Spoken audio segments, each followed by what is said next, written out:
రాష్ట్రంలో ఉన్న ప్రతిపక్షాలు చాలా చౌకబారు విమర్శలు చేస్తున్నారు. 10 ఏళ్ళు అధికారంలో ఉండి అధికారము నెత్తికెక్కి ప్రజాస్వామ్యాన్ని కాలరాసి ప్రజాస్వామ్య వ్యవస్థలను రాజ్యాంగ వ్యవస్థలన్నింటినీ కూడా సర్వనాశనం చేసి ఇవాళ తగుదునమ్మా అని చెప్పి నీతులు చెప్పే ప్రయత్నం చేస్తున్నారు. అవినీతికి అక్రమాలకు మారు పేరు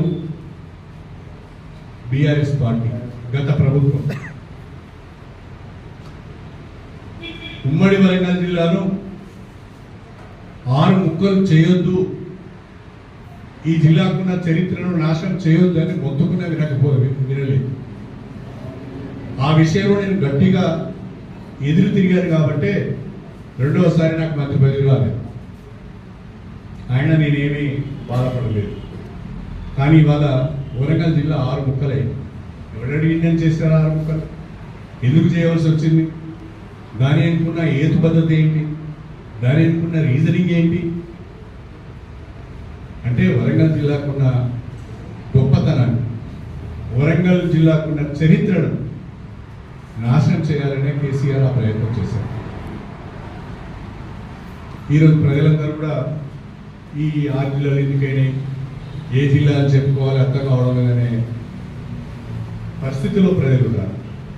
ఈ రకంగా తనకి ఇష్టం వచ్చిన రీతిగా ఒక నిరంకుశ నియంతృత్వ పాలనను తెలంగాణలో తీసుకువచ్చి ప్రజాస్వామ్యవాదుల మూలంలోకి ఇష్టారీతిన దోపిడీ చేశారు. మొత్తం కుటుంబం దోపిడీకి ఎగబడ్డది. కుటుంబం చేతిలో తెలంగాణ బందీ అయిపోయింది. ఇవాళ హైదరాబాద్లో 1000 ఎకరాల భూములు, కొన్ని కోట్ల రూపాయల విలువైన బిల్డింగ్స్ ఎక్కడి నుంచి వచ్చాయో తెలంగాణ ప్రజలకు సమాధానం చెప్పవలసిన అవసరం.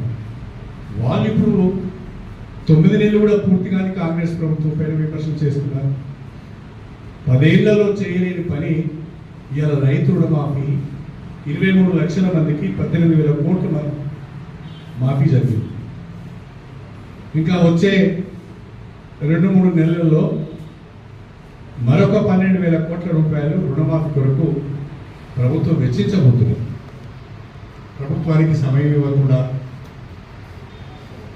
ప్రభుత్వం నిధులు సమీకరించుకోవడానికి ఏ రకంగా ఇబ్బంది పడుతున్నదో తెలిసి కూడా రాష్ట్ర ఆర్థిక పరిస్థితిని ఆగం చేసి అప్పుల ఊబిలోకి నెట్టి ఖాళీ ఖజానాను అప్పచెప్పి ఇవాళ మేమేదో బ్రహ్మాండంగా చేసేసామని మాట్లాడుతున్నారు. అదేవిధంగా సిగ్గు లేకుండా ఫిరాయింపుల మీద మాట్లాడుతున్నారు. అసలు ఫిరాయింపులను ప్రోత్సహించిందే మీరు కదా. 10 సంవత్సరాల కాలంలో 38 మంది ఎమ్మెల్యేలను మీ పార్టీలో చేర్చుకున్నారు.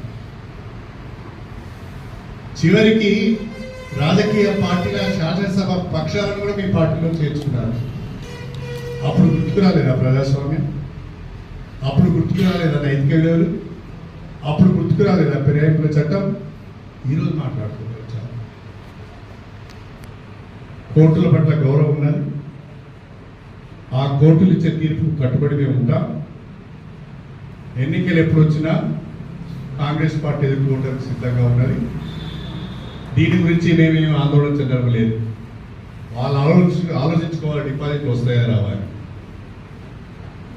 డిపాజిట్లు వస్తాయా రావని వాళ్ళు ఆలోచించుకోవాలి.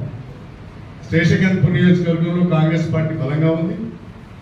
ప్రజలు కాంగ్రెస్ పార్టీ పట్ల చాలా అనుకూలంగా ఉన్నారు. ఎన్నికలు ఎప్పుడు వచ్చినా ఇప్పట్లో ఉప ఎన్నికలు రావు. ఒకవేళ వచ్చినా ఎదుర్కోవడానికి మేము సిద్ధంగా ఉన్నాం. తాటాకు చప్పులకు బెదిరేది లేదు.